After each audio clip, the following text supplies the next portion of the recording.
በአሁኑ ዘመን ያሉ ፕሮቴስታንቶች ምልጃ የሚለውን ቃል ክርስቶስ በመስቀል ላይ ለፈጸመው የመዳናችን የቤዛነታችን ተግባር ብቻ ሰጥተው ምልጃ ስንል ልክ ሚካኤል እንደተሰቀለ ጊዮርጊስ እንደተሰቀለ እመቤታችን እንደተሰቀለች አድርገን እንደምናስብ አድርገው እንዲከሱ ሰይጣን ህሊናቸውን ሲያስተው ዝም ማለት የለብንም። ያንን የሰይጣን ያለማወቅ የድፍረት የማሳት የተንኮል ጨለማ በወንጌል ብርሃን መግለጥ የማንኛውም ክርስቲያን ኦርቶዶክሳዊ ግዴታ። ምክንያቱም መላእክት የሰው ልጅ ከዚህ ከሲኦል አውጥተው ወደ ገነት መመለስ ስለማይችሉ እንደዚያ የሚል ትምህርት በቤተክርስቲያን የለም። ነቢያትም አልቻሉም። መልከጼዴቅም አልቻለም። ደገኛው አብርሃምም አልቻለም። ከመዓት የዳነው ኖህም አልቻለም። ኢሳይያስም አልቻለም። ኤርምያስም አልቻለም። ሚካኤልም አይችልም። ገብርኤልም አይችልም። ማንም አልቻለም፣ አይችልምም። ይሄን ማድረግ የቻለው አንዱ የእግዚአብሔር ልጅ ኢየሱስ ክርስቶስ ብቻ እግዚአብሔር ብቻ አምላክ ነው ስለሚል ሚካኤልን እወደዋለሁ፣ አከብረዋለሁ፣ እዘምርለትማለሁ። ሚካኤል ቤዛ ነው ብለን አናውቅም። ወይም ደግሞ ተሰቅሎ ሞቶ አዳነን ከክርስቶስ መንገድነት ውጭ ሌላ መንገድ አለን ብለን አናውቅም። ሚካኤል ራሱ እኔ መንገድ ነኝ ያለው የኢየሱስ ክርስቶስ መንገድ አስጠባቂ ነው። ያቺን መንገድ አስተማሪ ነው። በዚያች መንገድ አብሮን የሚጓዝ ረዳት ነው።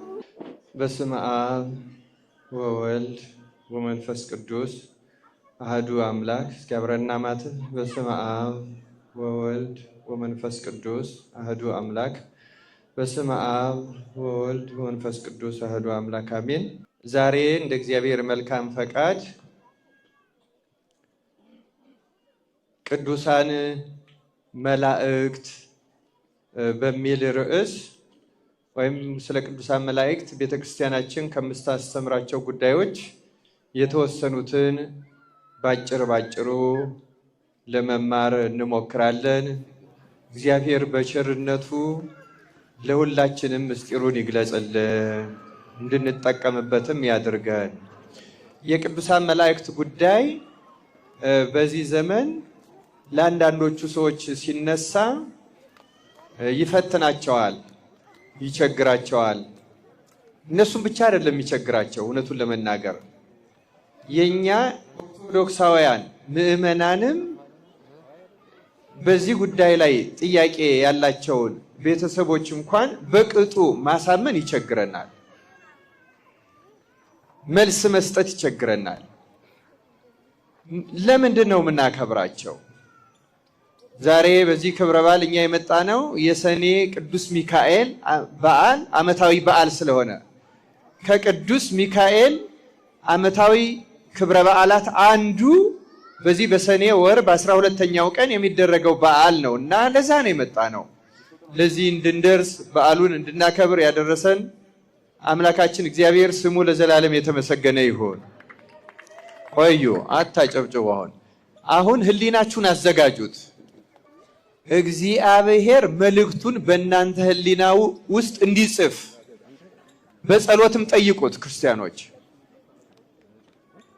በዚሁ ተቀምጣችሁ ቃልህም በልቦናዬ ላይ አሳድር፣ በህሊናዬም ላይ ጻፍ፣ የማይረባውን ነገር አስወጥተህ የሚጠቅመውን ነገር አሳድርብኝ፣ ምስጢርህን ግለጽልኝ፣ በእውነት እንዳመልክህ በእውነት እንዳገለግልህ በእውነት ከሚያገለግሉህና ከሚያመልኩህ ቅዱሳን መላእክት፣ ቅዱሳን ጻድቃን፣ ቅዱሳን ሰማዕታት፣ ቅዱሳን ነቢያት፣ ቅዱሳን ሐዋርያት፣ ቅዱሳን ሰዎች ጋር ህብረት እንድፈጥር በአንድ መንፈስ አንድ አካል እንድሆን አካልህ የተባለች የቤተ ክርስቲያን ብልት እንደሆን እርዳይ። የአካል ብልት ሆኖ ከማዕከል ከሚረጨው ደም የማይቀዳለት የማይደርሰው የለም። ምግብ የማይደርሰው የለም። ልክ እንደዚያ ከሆነ እኔም የአንዲቱ ቤተ ክርስቲያን የአካልህ ብልት አድርገኝ ከዚያ ከማዕከል ከሚወጣው ምስጢር ጸጋ እንዳይጓደልብኝ አድርገህ ግለጽልኝ ብለን እንጠይቀው። ክርስቲያኖች እግዚአብሔር እንዲገልጽልን መልካም ፈቃዱ ይሆንልን። እንደዚያ ሲሆን ነው የምንድነው። ክርስቲያኖች የምናስተምራችሁ ሌሎቹን ለማበሳጨት አይደለም። ስለዚህ የምናነሳው በዚህ የማያምኑትን ለማበሳጨት አይደለም። የመብለጥ ስሜት እንዲሰማችሁ፣ የድል አድራጊነት ስሜት እንዲሰማችሁ አይደለም።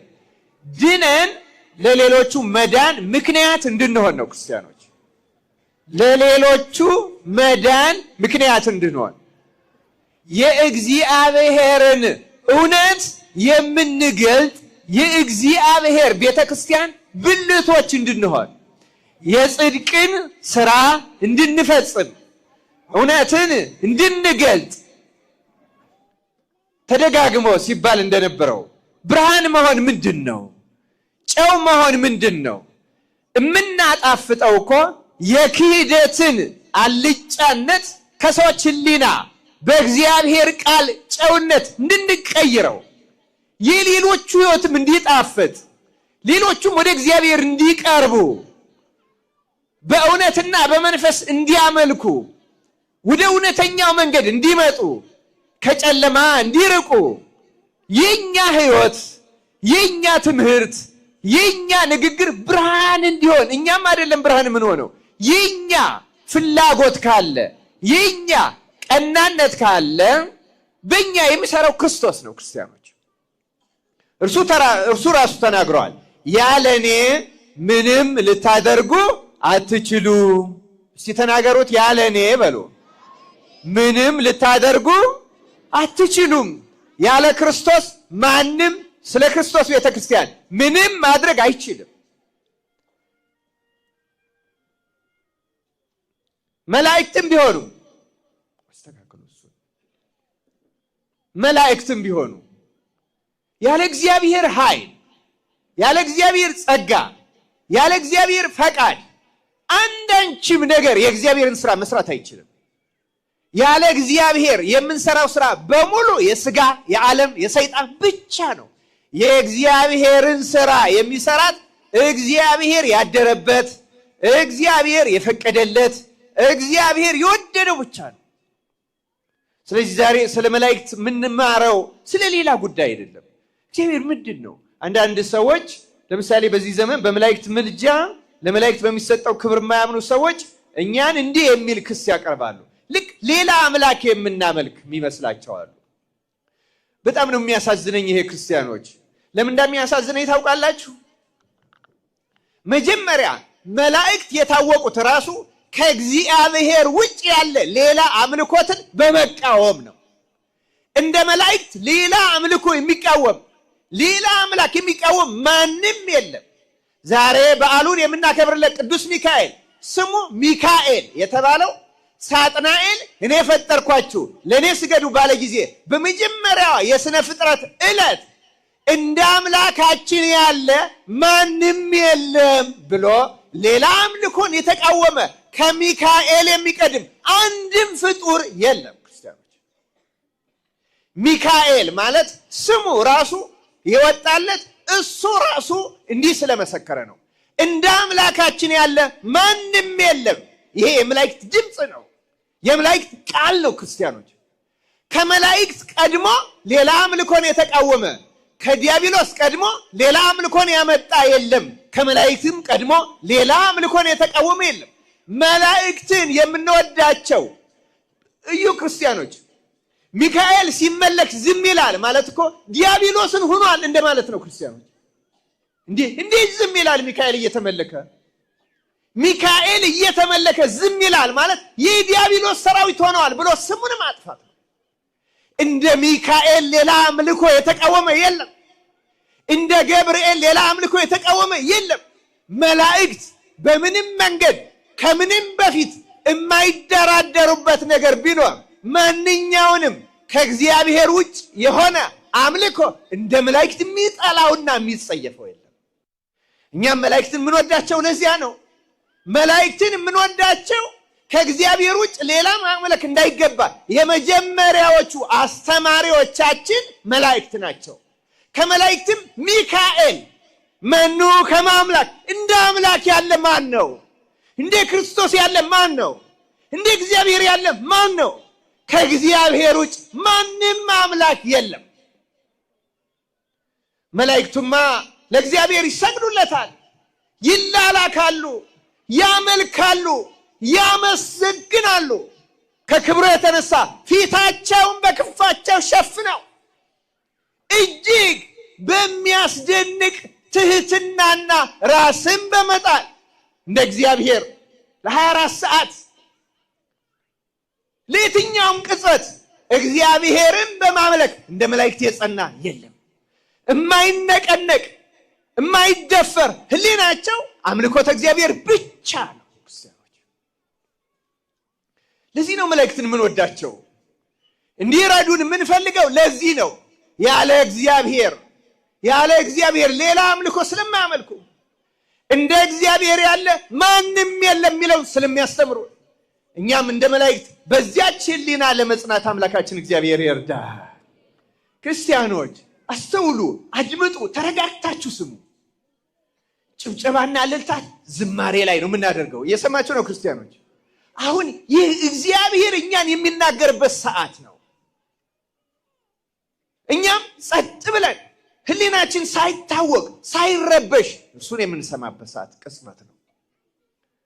እግዚአብሔር በቸርነቱ ቅድም እንዳልኩት ደግኛው ምስጢር በልቡናችን ያሳድርብን፣ በህሊናችን ይጻፍብን።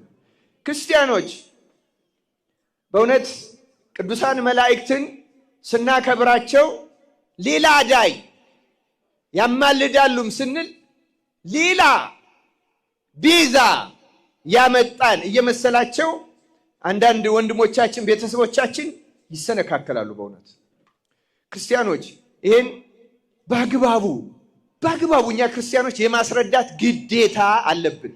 ክርስቶስን የምንወደው ከሆነ ቤተ ክርስቲያንን የምንወዳት ከሆነ የእግዚአብሔርን ፈቃድ መፈጸም የምንከተል ከሆነ ስለ ሌሎቹ ጥላቻ አይደለም ሊኖረን የሚገባው፣ ብሽቀት አይደለም። ይህ ጠላትነት ስሜት የለንም። አንድ ጠላት አለን፣ እርሱም የሰው ልጅ የሚያስተው ዲያብሎስ ብቻ ነው። ሌሎች ሁሉ መዳን የጠፋባቸው ምስጢር የተሰወረባቸው እግዚአብሔርን ሲፈልጉ እኔ ያሳያቸዋለሁ ብሎ ዲያብሎስ በሌላ መንገድ የመራቸው የስህተት መንገደኞች ስለሆኑ ወደ ትክክለኛው መንገድ ማምጣት የኛ ድርሻ ነው። ወደ እውነተኛው መንገድ መጥራት እና እኛ ብርሃኑን ካላበራን ከጨለማው በምን ወጥተው ይመጣሉ? እኛ ማስረዳት ካልቻል የሚሉት ነገር ዲያብሎስ የሚያመጣው ስም ማጥፋት እንደሆነ ማስረዳት ካልቻል የነሱን ደም እግዚአብሔር ከኛ ይፈልጋል። ክርስቲያኖች የነሱን ደም ይፈልጋል እግዚአብሔር፣ ይጠይቀናል። ክርስቲያኖች ግልጽ አድርገን ማስረዳት አለብን። በአሁኑ ዘመን ያሉ ፕሮቴስታንቶች ምልጃ የሚለውን ቃል ክርስቶስ በመስቀል ላይ ለፈጸመው የመዳናችን የቤዛነታችን ተግባር ብቻ ሰጥተው ምልጃ ስንል ልክ ሚካኤል እንደተሰቀለ፣ ጊዮርጊስ እንደተሰቀለ፣ እመቤታችን እንደተሰቀለች አድርገን እንደምናምን እንደምናስብ አድርገው እንዲከሱ ሰይጣን ህሊናቸውን ሲያስተው ዝም ማለት የለብንም። ያንን የሰይጣን ያለማወቅ የድፍረት የማሳት የተንኮል ጨለማ በወንጌል ብርሃን መግለጥ የማንኛውም ክርስቲያን ኦርቶዶክሳዊ ግዴታ። በመስቀል ላይ ስለ ሁላችን የተሰቀለ ከሰማየ ሰማያት የወረደ አማናዊ ሊቀ ካህናት ሆኖ ራሱ ሰዋኢ መስዋዕት አቅራቢ፣ ራሱ መስዋዕት፣ ራሱ ደግሞ ተወካፌ መስዋዕት ሆኖ ያዳነ ከኢየሱስ ክርስቶስ በቀር ለሰው ልጆች የነፍስ ድህነት ዋጋ የከፈለ በሰማይም በምድርም አንድም አካል የለም። ክርስቲያኖች እንደዚያማ ቢሆን እርሱ ሰው መሆን ለምን አስፈለገው? ለምን ከድንግል መወረድ አስፈለገው? ለምን 33 ዓመት በምድር ላይ ተመላለሰ? ለምን በመስቀል ላይ ተሰቀለ? ለምን ወንጌልን አስተማረ? እንዴ በፍጡር ምንድን ቢሆን እንደዛ ብላ ቤተክርስቲያን አስተምራ አታውቅ። ክርስቲያኖች እንደዚያ ቢሆን በሌላ የመዳን እድል ቢሆን ኖሮ ሌሎች ነገሮች ይፈጸሙ ነበር። ክርስቲያኖች ይሄ ትምህርት በቤተክርስቲያናችን አንድም ጊዜ ተነግሮ አያውቅም። የምናስተምረው ኢሳይያስ እንዲህ ያለውን ቃል ነው። ትንቢተ ኢሳይያስ ምዕራፍ 3 ቁጥር 5 ላይ ተመለከቱ ይላል እግዚአብሔር። ተመለከቱ፣ የሚረዳም አልተገኘም፣ የሚያግዝም አልነበረምና ተደነቁ። ስለዚህ የገዛ ክንዴ መድኃኒት አመጣልኝ፣ ቁጣዬንም እርሱ አገዘኝ ይላል። ስለ ቃሉ የእግዚአብሔር ስም የተመሰገነ ይሁን። ቀዩ አያጨብጭቦ የኔ እናት። አሁን ዝም ብላችሁ ተማሩ። የገዛ ክንዴ እዱ መዝራቱ ክንዱ የሚባለው ወልድ ነው ክርስቲያኖች። ምክንያቱም መላእክት የሰው ልጅ ከዚህ ከሲኦል አውጥተው ወደ ገነት መመለስ ስለማይችሉ እንደዚያ የሚል ትምህርት በቤተክርስቲያን የለም። ነቢያትም አልቻሉም፣ መልከጼዴቅም አልቻለም፣ ደገኛው አብርሃምም አልቻለም፣ ከመዓት የዳነው ኖህም አልቻለም፣ ኢሳይያስም አልቻለም፣ ኤርምያስም አልቻለም፣ ሚካኤልም አይችልም፣ ገብርኤልም አይችልም፣ ማንም አልቻለም፣ አይችልምም። ይሄንም ማድረግ የቻለው አንዱ የእግዚአብሔር ልጅ ኢየሱስ ክርስቶስ ብቻ ነው። ይሄን የኢየሱስ ክርስቶስን ቤዛነት ይላላኩለታል እንጂ መላእክት ያንን የተኩ አማላጆች ናቸው ብላ ቤተክርስቲያን አታውቅ። ክርስቲያኖች ይህን ለማንም አልሰጠችውም፣ ለማንም ሰጥታ አታውቅም፣ ለእመቤታችንም ሰጥታ አታውቅም። ክርስቲያን ይህን ግልጽ ሆኖ ልትረዱት ይገባል። ልክ ነው። ሚካኤል አዳነኝ፣ ገብርኤል አዳነኝ፣ እገሌ አዳነኝ ልንል እንችላለን። እንደዚህ አዳነኝ ስንል ካሳ ከፍሎ እኛ በመስቀል ተሰቅሎ ከሲኦል ወደ ገነት የሰው ልጅ አወጣ ማለታችን አይደለም።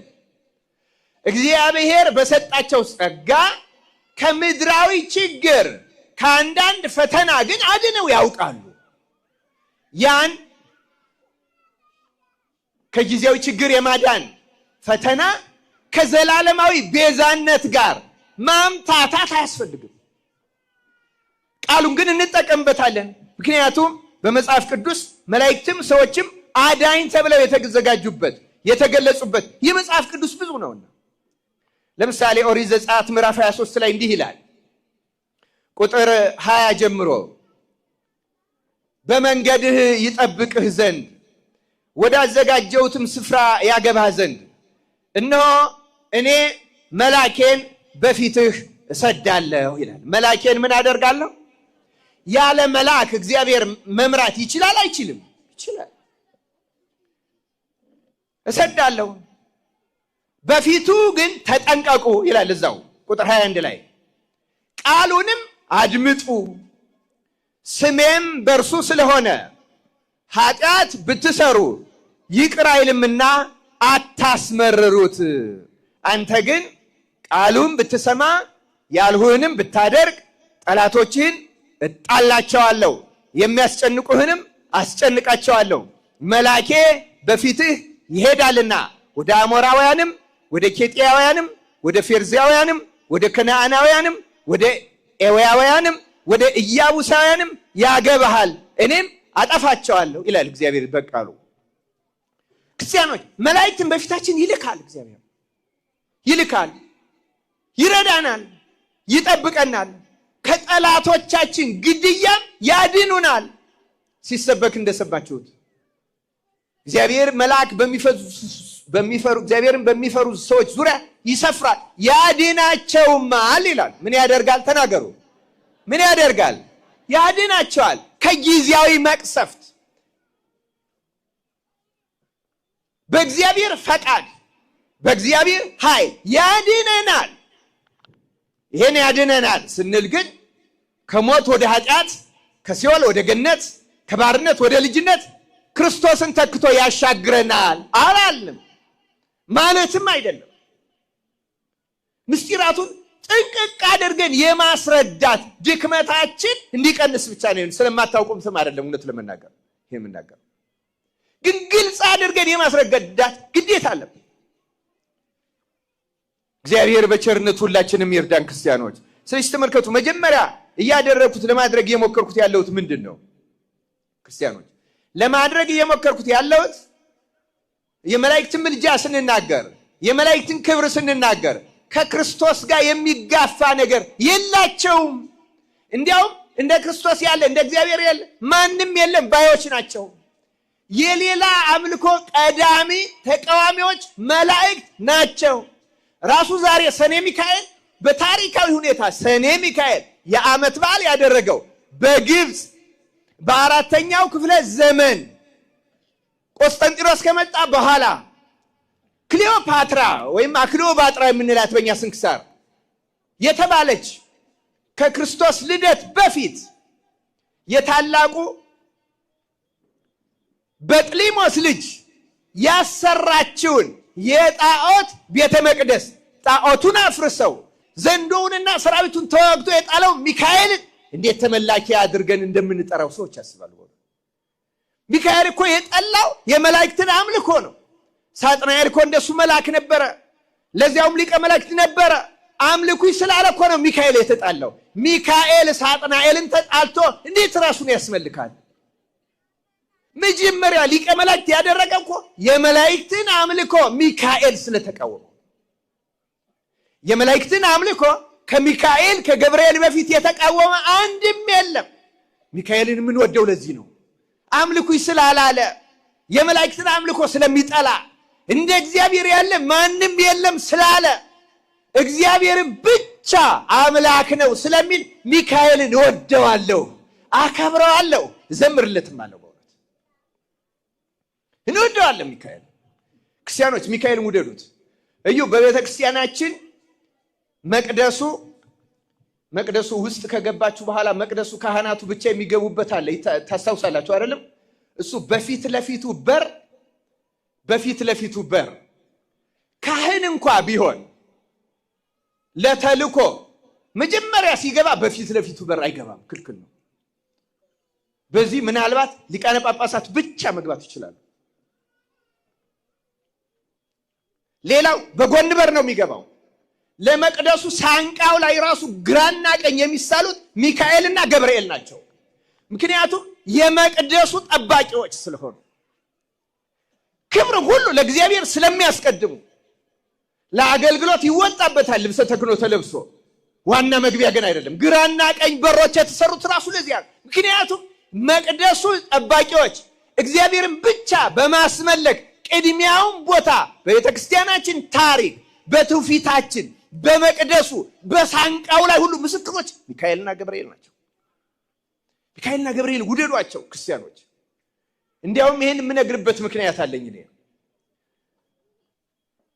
ቅዱስ ጳውሎስ በመልእክቶቹ ደጋግሞ እኛን ሰዎችን በተለይ በአንደኛ ቆሮንቶስ ምዕራፍ 3 በሁለተኛ ቆሮንቶስ ምዕራፍ 6 እና በመሳሰሉት ላይ እናንተ የእግዚአብሔር መንፈስ የሚያድርባችሁ የእግዚአብሔር ቤተ መቅደስ እንደሆናችሁ አታውቁምን ይላል አይልም? ስለዚህ እያንዳንዱ ክርስቲያን የማን ቤተ መቅደስ ነው? የእግዚአብሔር ቤተ መቅደስ ከሆነ ክርስቲያኖች በእውነት ነው የምነግራችሁ፣ ይችኛዋ ቤተ መቅደስ በሯ በሚካኤልና በገብርኤል እንደታጠረውና እንደሚጠበቅ ይችኛዋንም ቤተ መቅደስ የልቡናችን ቤተ መቅደስ እግዚአብሔር በሚካኤልና በገብርኤል እንዲያስጠብቅልን መማጸን አለብን። ኃጢአት እንዳይገባባት፣ ክህደት እንዳይገባባት ይችኛዋን ቤተ መቅደስ እንደ ሚካኤልና ከገብርኤልማ መዛመድ አለብን። ክርስቲያኖች መውደድ አለብን፣ መለመን አለብን። በመቅደሱ በር ብቻ አይደለም፣ በእኔ ልቡና ተሳሉ፣ ቁሙ፣ ዲያብሎስንም ተቃወሙልኝ። ሚካኤል ሆይ ከላይ ወደ ታች እንዳወረድከው ከኔም ልቡና አምዘግዝገህ ጣልልኝ። የኔንም መቅደስ የኔንም ልቡና የአምላክህ የጌታህ የፈጣሪህ የክርስቶስ ማደሪያ ብቻ አድርግልኝ ሚካኤል ሆይ ልንለው ይገባናል። ክርስቲያኖች ያለ ሚካኤልና ያለ ገብርኤል ምንም አይነት የእግዚአብሔር ቤተ መቅደስ የለችም፣ ኖራም አታውቅም።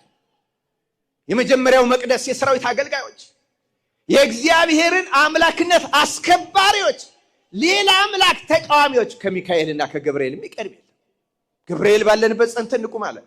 ሚካኤል ግን እንደ እግዚአብሔር ያለ ማንም የለም አለ። ስሙን ሰጠው ሚካኤል መኑ ከመ አምላክ፣ ስሜ በሱ ስለሆነ አለ እግዚአብሔር። የእግዚአብሔር ስም በመልአኩ ነው። ታቦት የምንሰግድለት የእግዚአብሔር ስም ስለተጻፈበት አይደለም ነው? አይደለም። ታቦቱ የእግዚአብሔር ስም ተጽፎበት ስለሆነ ካከበር ነው። ስሙ በእርሱ ያለውን ሕያውን ታቦት ሚካኤል እንዴት አናከብረው? እንዴት በእርሱ ፊት አንሰግድም? ሚካኤል እኮ የእግዚአብሔር መገለጫ ብቻ ነው። የስሙ ምስክር ነው። የእግዚአብሔር ጽላት ነው። ክርስቲያኖች የተወደዳቸው የእግዚአብሔር ቤተሰቦች ይህን እንላለን እንጂ ሚካኤል አምላክ ነው ብለን አናውቅም።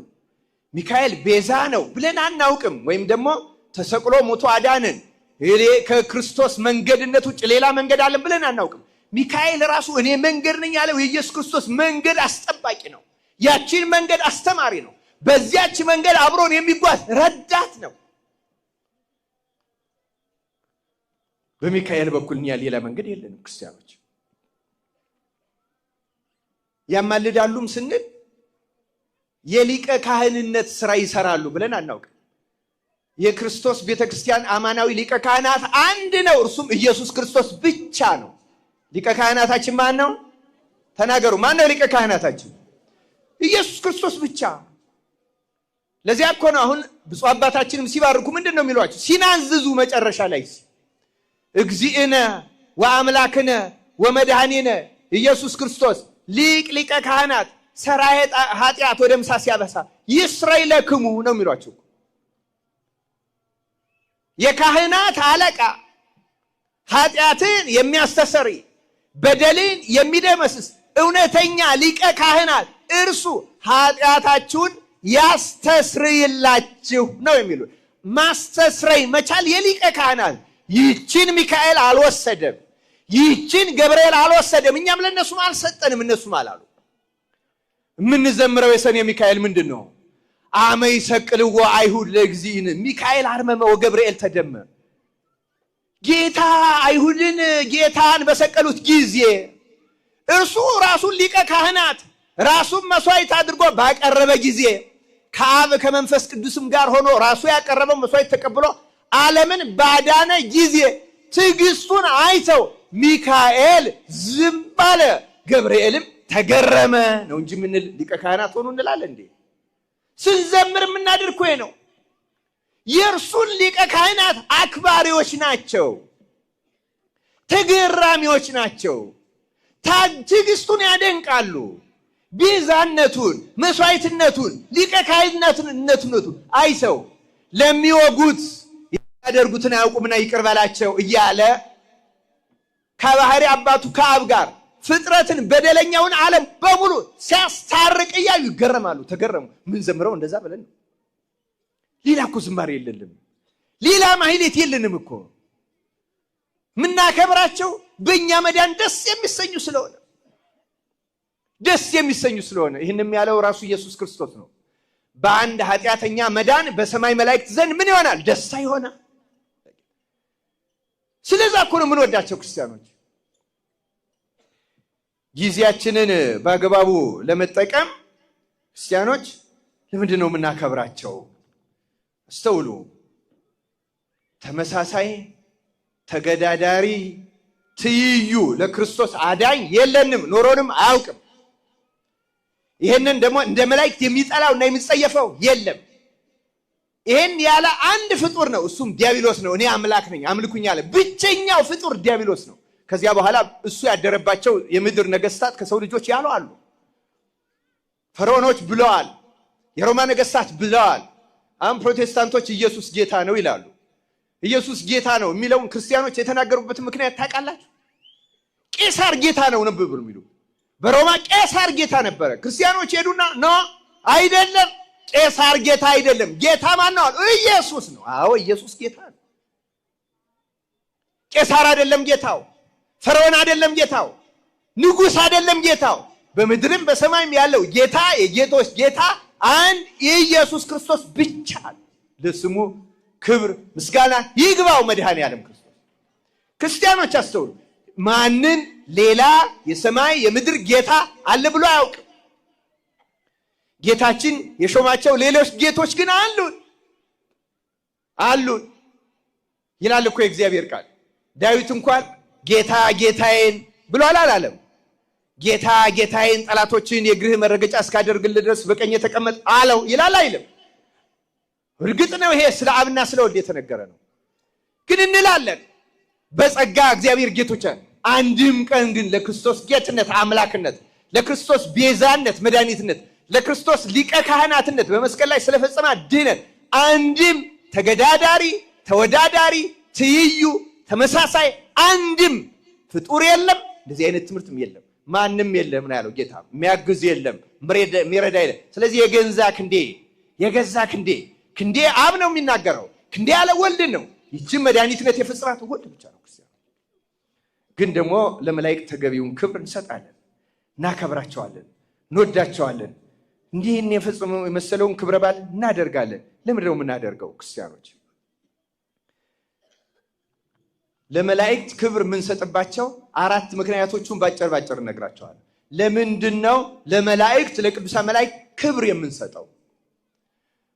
የፈጸምነው በሙሉ ክብር ብቻ ነው። በነገራችን ላይ በዓላቸውን ማክበር፣ እንዲያውም ግዕዛችን ክብረ በዓል ነው የሚለው። ክብር የምንሰጥበት በዓል ማለት ነው። እስቲ ተናገሩ፣ ክብረ በዓል በሉ እስቲ። ክብር የምንሰጥበት በዓል። አማናዊን ክብር የምንሰጠው ለእግዚአብሔር። እዛ እግዚአብሔር አድሮባቸው ለሰራቸው ሁሉ ክብር እንሰጣለን። ለምን ክብር እንሰጣለን? ለምን ክብረ በዓል ይኖረናል? ለምን ዑደት ይኖረናል? ለምን ይህን የመሰለ ይደንቃል። አሁን ስለ ዑደትም እኔ አልናገርም። በእውነቱ ዑደት እኮ ታቦት ለምን እንደሚወጣ ታውቃላችሁ? ታቦት የኢየሱስ ክርስቶስ ምሳሌ ነው። ከመቅደስ ወጥቶ የሚዞርበት ምክንያት ክርስቶስ ተነስቶ ዓለሙን የማዳኑን፣ ሐዋርያትን የመላኩን፣ ሰላሙን የመላኩን፣ ወንጌል የመላክ ምሳሌ ነው። እያንዳንዱ ነገር ክርስቶስ ነው የሚሰብከው። መቅደሱ ባዶ ይሆናል። መቃብሩ ባዶ ስለነበረ ክርስቲያኖች ሁሉም ይወጣል። ክርስቶስ ተነስቷል። ስለ ትንሣኤው ምስክሮች ነው የሆኑት። እዚያ ክርስቲያኖችም የመጀመሪያ ስማቸው የትንሣኤው ምስክሮች ነበር። እና ክብር የምንሰጥበት የመጀመሪያው ምክንያት ለመላእክት ክብር የምንሰጥበት የመጀመሪያው ምክንያት መላእክት ያለ እግዚአብሔር ሌላ አምልኮ ስለማይቀበሉ ነው።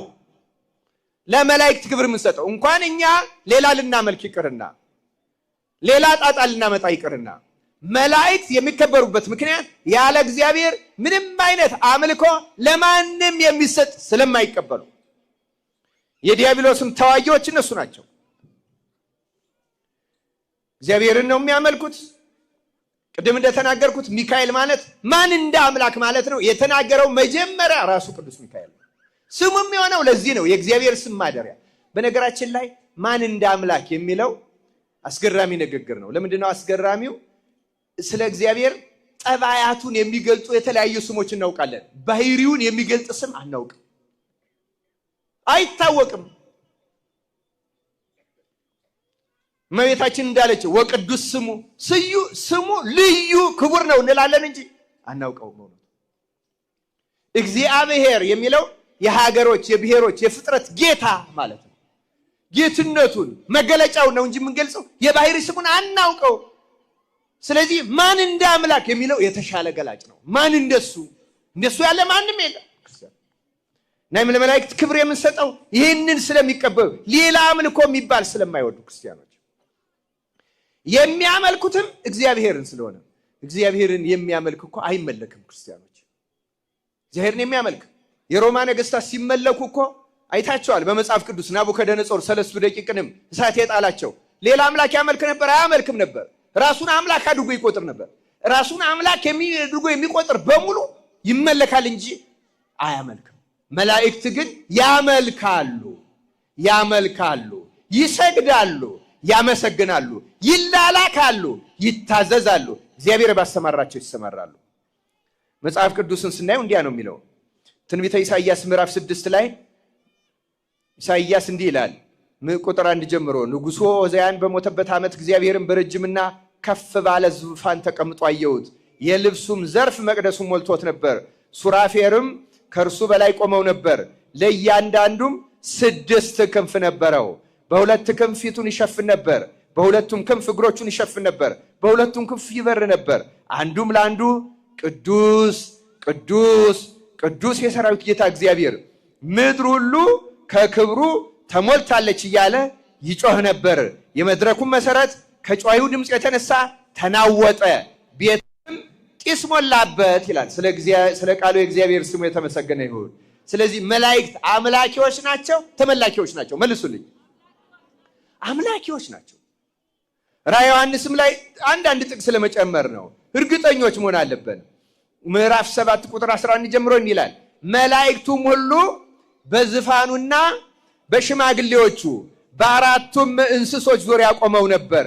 በዙፋኑም ፊት በግንባራቸው ተደፉ፣ ለእግዚአብሔርም እየሰገዱ አሜን፣ በረከትና ክብር፣ ጥበብም፣ ምስጋናም፣ ውዳሴም፣ ኃይልም፣ ብርታትም፣ ከዘላለም እስከ ዘላለም ድረስ ለአምላካችን ይሁን አሜን አሉ ይላል። ስለ ቃሉ የእግዚአብሔር ስም የተመሰገነ ይሁን።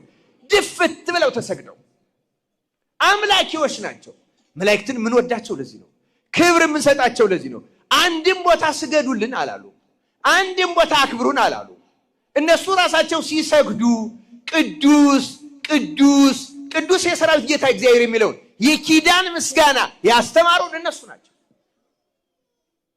ክርስቲያኖች እውነተኛ አምልኮን እኮ እኛ የተማርነው ከመላእክት ነው። እግዚአብሔርን ማምለክ የተማርነው ከመላእክት ነው። ባዕድ አምልኮ ማዋረድ የተማርነው የምናከብራቸው ለዚህ ነው። ክርስቲያኖች ተጨማሪ አምላክ ለመፍጠር በፍጹም። እዚህ ላይ ሁለተኛ የምናመልክበትን የምናከብርበትን ምክንያት ላስከትል። ሌላውን ጥቅስ ልተውና ክርስቲያኖች ሁለተኛው መላእክትን የምናከብረው የዲያብሎስ ድል ነሺዎች ስለሆኑ ነው። ምን ስለሆኑ አልኳችሁ? በምድር ላይ ባዕድ አምላክ የሚያስመልከው ዲያብሎስ ነው። የዲያብሎስ ድል ነሺዎች መላእክት ናቸው። ተመልከቱ እያንዳንዷን ነጥብ እያዝ እኛ መላእክትን የምናከብርበት ምክንያት ዋናው ምክንያት ሌላ አምልኮ የሌላ አምልኮ ምንጭ አስተምሮ ምክንያት የሆኑት ሁሉ ድል ነሺዎች ናቸው። እግዚአብሔር ይህ ምስጢር በህሊናችን ያሳደረብን። ራዕየ ዮሐንስ ምዕራፍ 12 ላይ የምታውቋቸው ጥቅሶች ናቸው። በሰማይም ሰልፍ ሆነ፣ ሚካኤልና መላእክቱ ዘንዶውን ተዋጉ፣ ዘንዶውም ከመላእክቱ ጋር ተዋጋ፣ አልቻላቸውም። ከዚያም ወዳ በሰማይ ስፍራ አልተገኘላቸውም። ዓለሙንም ሁሉ የሚያስተው ዲያብሎስና ሰይጣን የሚባለው ታላቁ ዘንዶ እርሱም የቀደመው እባብ ተጣለ፣ ወደ ምድር ተጣለ፣ መላእክቱም ከእርሱ ጋር ተጣሉ ይላል። ስለ ቃሉ የእግዚአብሔር ስም የተመሰገነ ይሁን። ዲያብሎስ የቀደመው ሰይጣን የተዋጉት መላእክትና ሚካኤልና ሰራዊት መላእክት ናቸው። ምናከብራቸው ለዚያ ነው እኮ ምን ወዳቸው። ዋናው ዓላማ አሳቹን የቀደመውን አሳች አምልኩኝ ባዩን ተዋግተው ድል ስለነሱት አሁን ከመላእክት ካን ከሆን ሰይጣንን ድል እንነሳዋለን። ምንፈልጋቸው ለዚህ ነው። ምናከብራ ህብረት ምንፈጥረው ለዚያ ነው። ክርስቲያኖች አምላካችን እግዚአብሔር በእውነት እውነተኛው ምስጢር በሁላችን ይግለጽልን። ቅድም እንዳልኩት የሰኔው ሚካኤልን የምናቀርበው ዛሬ ራሱ ሰይጣን ድል የተነሳበት ዕለት ነው። ጣዖቱ የፈረሰበት ዕለት ነው። ጣዖት አምላኪዎች የሰሩት ምኩራብ ለእግዚአብሔር እጅ የሰጠበት። ምክንያቱም ድንጋዩ፣ እንጨቱ፣ እምነበረዱ እግዚአብሔር ነው የፈጠረው፣ ሰይጣን አይደለም የፈጠረው። እሱ ተሰርቶ አርክሶት ነበረ። ሊቃነ ጳጳሳት በሜሮት ባርከው ለእግዚአብሔር ቀደሱት፣ በሚካኤል ስም ሰየሙት፣ ክብረ በዓል አወጁለት። ስለዚህ ሚካኤል እናከብረዋለን። ሰይጣንና ሰራዊቱ ድል የሆነበት። ክርስቲያኖች ይሄ መሰረታዊ ነገር። ሶስተኛ ቅዱሳን መላእክት ክብር የምንሰጥበት መሰረታዊ ምክንያት ቅዱሳን መላእክት ያለ እግዚአብሔር ፈቃድ አንዳችም ነገር አያደርጉም። ተናገሩት። ያለ እግዚአብሔር ፈቃድ በሉ። አንዳችም ነገር አያደርጉም። እኛ ራሱ እኮ የተጠራ ነው የእግዚአብሔርን ፈቃድ ለማድረግ ነው። አስተውላችሁ ሰምታችሁ እንደሆነ ቅድም መምህር ቀሲስ ደረጀ እውነት ክርስቲያን ለመሆን መጀመሪያ መሞት አለብን አሉ። ለምን መሞት አለብን አሉ? ለዓለም ለኃጢአት ዘረዘሩ አይደለም እንዴ? ባጭሩ ምን ማለታቸው ነው? ለኛ ፈቃድ፣ ለዓለም ፈቃድ፣ ለሰይጣን ፈቃድ መኖር አቆመን ለማን ፈቃድ መኖር መጀመር አለብን? ለእግዚአብሔር ፈቃድ። መላእክት ለምሳሌ ሚካኤል እኛ አሁን እቅድ አለን፣ እንዲህ ያደርጋለሁ፣ በዚህ እወጣለሁ፣ በዚህ ገባለሁ፣ ይሄን እሰራለሁ፣ ልጅ አሳድጋለሁ፣ እንደዚህ። ብፁዕ አባታችንም ሀገረ ስብከቴን እንዲህ አደራጃለሁ፣ ህዝቤን አስተምራለሁ፣ ሰዎችን ወደ ክርስቶስ መንጋ እጠራለሁ፣ ጨምራለሁ እያሉ ያቅዳሉ።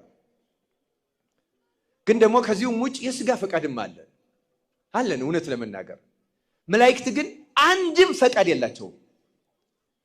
ሰው እንዲያውም እኛ ከእግዚአብሔር ጋር የምንጣላው እግዚአብሔርን ይሄን አድርግልን፣ ልክ ነው፣ እሱም ራርቶልናል እኮ ድካማችን የሚያውቅ ነው። ቅዱስ ጳውሎስ እንዳለው እና ነግሮናል። ምን አለ ሲነግረን?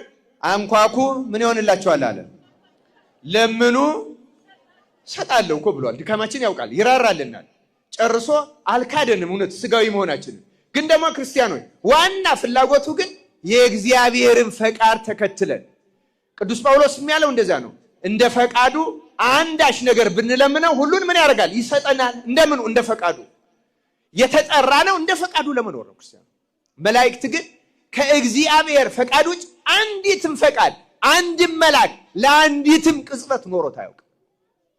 የመላእክት ፈቃድ የእግዚአብሔር ፈቃድ ብቻ ነው። ለዚያ ነው ራሱ ጌታ ሲያስተምረን አባታችን ሆይ ጸሎት ላይ ምን አለ? ፈቃድህ በየት እንደሆነች በሰማይ በመላእክት ዘንድ እንደሆነች እንዲሁም ደግሞ በምድር በእኛ ዘንድ ትሁን ብላችሁ ጸልዩ። መላእክትም መሆን ተመኙ። በመላእክት ዘንድ ያለችው የራሳችሁ ፈቃድ የላችሁም። ፈቃድህ በሰማያት ያንተ ፈቃድ በሰማያት በመላእክት ዘንድ ትፈጸማለች። መላእክት ሌላ ፈቃድ የላቸው። ፈቃዳቸው የእግዚአብሔር ፈቃድ ብቻ ነው። እናንተም ደግሞ የእግዚአብሔርን ፈቃድ ገንዘብ ለማድረግ ለምኑኝ። ምን ብላችሁ? ፈቃድህ በሰማያት እንደሆነች እንዲሁም በምን ትሁን? በምድር ትሁን። የእግዚአብሔር ፈቃድ በእውነት በምድር ትሁን። በምድር ማለት በእኛ ሰውነት ሰውን ከምድር አፈር አበጀው ነው የሚለው ክርስቲያኖች። ሰውን ከምድር አፈር አበጀው ነው የሚለው። በምድር ትሁን ማለት በእኔ ሰውነት ትሁን ትደረግ ብለህ ለምን ማለት ነው። እግዚአብሔር ፈቃዱን እንድንፈጽም በቸርነቱ ይርዳል። ግዩ ለምኑ ይሰጣቸዋል ብሏል። ይሰጠናል። እንዲህ ይላል የእግዚአብሔር ቃል መዝሙር 103 ቁጥር 20 ላይ ቃሉን የምትፈጽሙ ብርቶችና ኃያላን የቃሉን ድምፅ የምትሰሙ መላእክቱ ሁሉ እግዚአብሔርን ባርኩ ይላል። መላእክቱ እንደዚህ ናቸው። ቃሉን የሚፈጽሙ ፈቃዱን የሚያደርጉ ከዚያች ዝንፍ የማይሉ። ለምሳሌ ቅድምን በትምህርቱ ተነስቷል። ስለ ሰው በምድር ላይ ስላሉት የእግዚአብሔር ፈቃድ ምንድን ነው? ዓለሙ ሁሉ እንዲድን እንጂ እንዳይጠፋ እግዚአብሔር አንድያ ልጁን እስኪሰጥ ድረስ ዓለሙን እንዲሁ ምን ይላል? ወዷል ይላል አይደል? ዓለሙን ቅድም ሲያስተምሩ ነበር። ዓለሙን እንዲሁ ነው የወደደው። ዓለም ሁሉ እንዲድን የእግዚአብሔር ፈቃድ የእያንዳንዱ ሰው ድህነት ነው። አሁን በሀገራችን ቤተክርስቲያን የሚያቃጥሉ ክርስቲያኖችን የሚገሉ አሉ።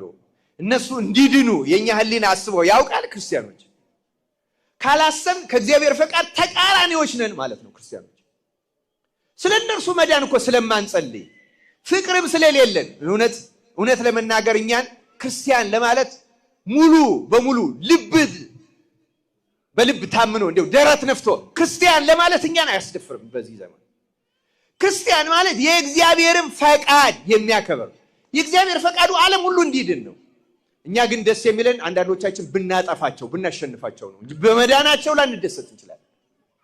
ስለማናውቅ ነው። ጨለማ ድንቁርና ኃጢአትም ስለወረሰን ነው። እግዚአብሔር ፈቃዱን እንድንፈጽም ይርዳል። መላእክት ግን እንደኛ አይደሉም። መላእክት የእግዚአብሔርን ፈቃድ ብቻ ነው የሚፈጽሙት። ቅዱስ ጳውሎስ ዕብራውያን መልእክቱ ላይ እንዲህ የሚል ቃል ተጠቅሟል። ክርስቲያኖች ሁሉ መዳንን ይወርሱ ዘንድ እንዴት ደስ ይላል! ወንጌል ላይ ምን አለ? ዓለም ሁሉ እንዲድን አለ እንጂ እንዳይጠፋ። ዓለም ሁሉ እንዲድን እንጂ እንዳይጠፋ እግዚአብሔር አንድያ ልጁን ሰጠ። አሁን ደግሞ ስለ መላእክት ሲናገር ምን አለ? ሁሉ መዳንን ይወርሱ ዘንድ። እስኪ ተናገሩ፣ ሁሉ በሉ። መዳንን ይወርሱ ዘንድ ስላላቸው ለማገዝ የሚላኩ የሚያገለግሉ መናፍስት አይደሉምን ይላል። ተናገሩት። የሚያገለግሉም መናፍስት አይደሉምን? ቅዱስ ጳውሎስ ስለ መላእክት ነው ያለው። ተመልከቱ ክርስቲያኖች፣ መላእክት ማለት ሁሉ እንዲድን የሚያግዙ ናቸው። እንዲያውም ሁሉ እንዲድን ማናስበው እኛ ነን። አንዳንድ ጊዜ እንቅፋትም ነን። ሆነ ብለን እንቅፋት ላንሆን እንችላለን። ባለማወቅ ግን ብዙ ጊዜ እንቅፋት እንሆናለን። ባለማወቅ እንቅፋት እንዳንሆን እግዚአብሔር በቸርነቱ ይጠብቃል። የትምህርቱም ዓላማ እንደዚያ ነው። ክርስቲያኖች እናንተ ብዙ አምላክ አላችሁ ሲሉን እንደማንል በትህትና በፍቅር ማስረዳት አለብን። የእግዚአብሔርን ቃል መጻፍ አለብን። ክርስቲያኖች ቢያንስ በአይምሯችን ባይጻፍ በማስታወሻችን ተገልጦ እኛ ባንችል ወደሚችሉት ማምጣት፣ ማስረዳት፣ ማገዝ። እስኪ ስማው መጀመሪያ ምን እንደምናምን እስኪ ስሚው ማለት እኮ አለብን። ክርስቲያኖች ሚካኤል እኮ ሁሉ ለመዳን ይችሉ ዘንድ መዳንን ይወርሱ ዘንድ የሚያግስ መልአክ ነው። ምን ወዳቸው ምን እናከብራቸው እኮ ለዚህ ነው። ለእያንዳንዳችን ድህነት ስለሚጨነቁ ክርስቲያኖች እግዚአብሔር አምላክ በዚህ ቃል እንድንጽናናና እንድንጸራ በቸርነቱ ይርዳል። የተወዳዳችሁ የእግዚአብሔር ቤተሰቦች የእግዚአብሔር መላእክት የምናከብርበት አራተኛው ምክንያት በማንኛውም ጊዜ ረዳቶቻችን ስለሆኑ ነው። ምኖቻችን ስለሆኑ አሁን አንዳንድ ጥቅሶችን ለማንበብ ጊዜ ይረዝምብኛል። ትንሽ በዚህ ነጥብ ላይ ብቻ እንትን ብዬ ትምህርቴን በእውነት አጠናቀቃለሁ። ክርስቲያኖች መላእክት በጣም ጽኑ ረዳቶቻችን ናቸው። ካልሆነ እኮ መላእክት ሌላ ምን ስራ አላቸው? ምን ተግባር አላቸው? መልአክ ማለትም መልእክተኛ ነው ይላሉ። መላእክትን የሚነቅፉት ለምንድን ነው የሚላኩት? የሚላኩት እኮ እኛን ለመርዳት ነው። ሰው የሚረዳውን ሰው እንዴት ይነቅፈዋል? ሰው የሚረዳው እንዴት ይቃወመዋል? ሰው ወደ እግዚአብሔር የሚያቀርበውን እንደማያቀርበው ተገዳዳሪ አድርጎ እንደሆነ እንዴት ይጠራዋል? መላእክት ናቸው ካሉ መላእክተኛ ማለት የሚላክ ከሆነ ከእግዚአብሔር ወደ ሰው ከሰውም ወደ እግዚአብሔር ደግሞ ምልጃ የሚያቀርብ ከሆነ አዎ ቅድም ብያቸዋለሁ። ቤዛነት ለነሱ አይሰጥም ብያቸዋለሁ። ግን ይለምናሉ። ክርስቲያኖች ይችን ቃል ያዙልኝ። መላእክት ይለምናሉ በሉ እስኪ። አዎ አማላጅ የምንላቸው መለመናቸው ነው። ወደ ማን ነው የሚለምኑት? ወደ ክርስቶስ። ምን ያደርግ ዘንድ? ያድነን ዘንድ፣ ይቅር ይለን ዘንድ፣ ኃጢአታችንን ያስተሰርይ ዘንድ ይለምናሉ።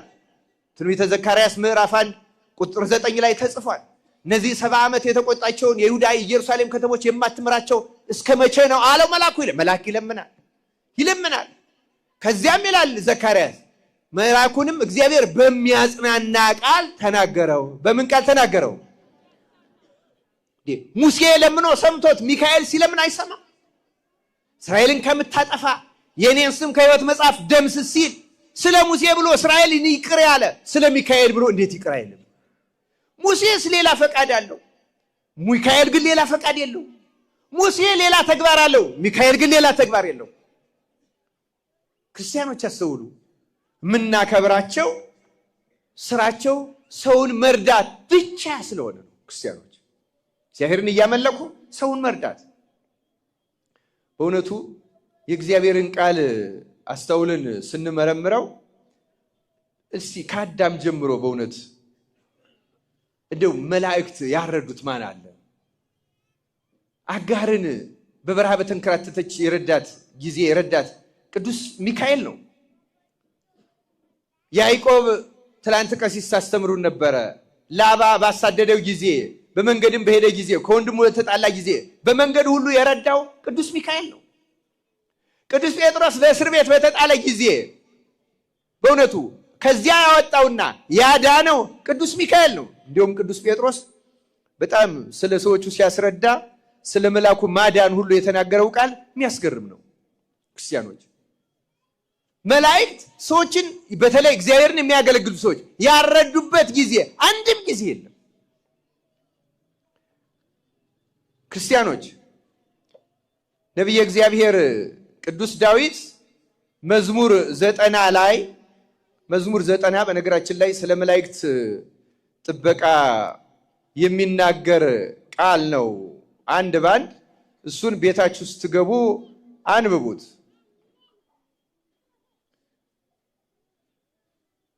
እነ ሎጥን እነ ኢያሱን እኔ የተመለከቱት ሁሉ ታሪክ ብናይ መላእክት ረድተዋቸዋል።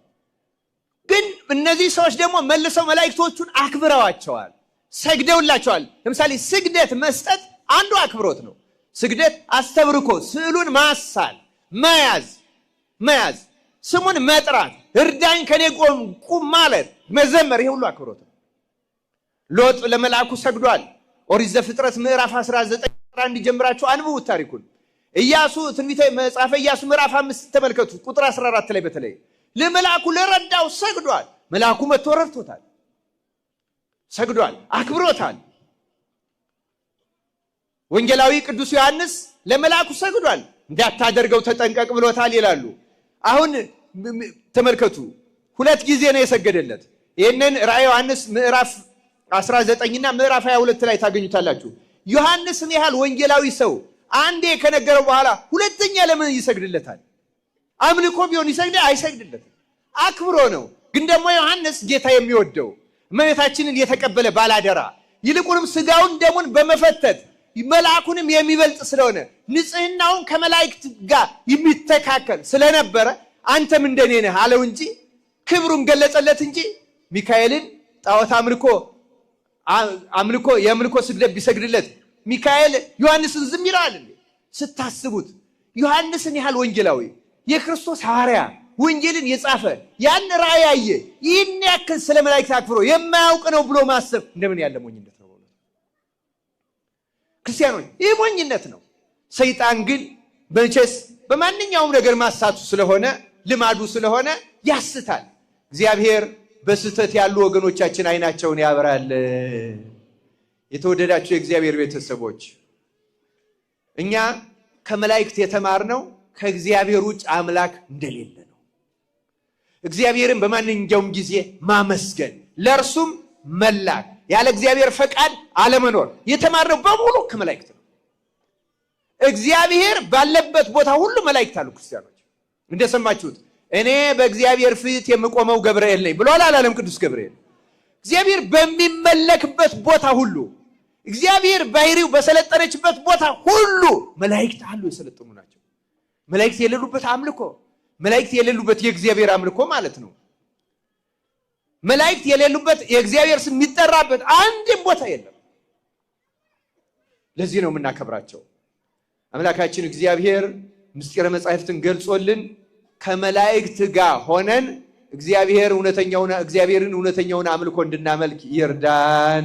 ይቆየን። ወስብሐት ለእግዚአብሔር።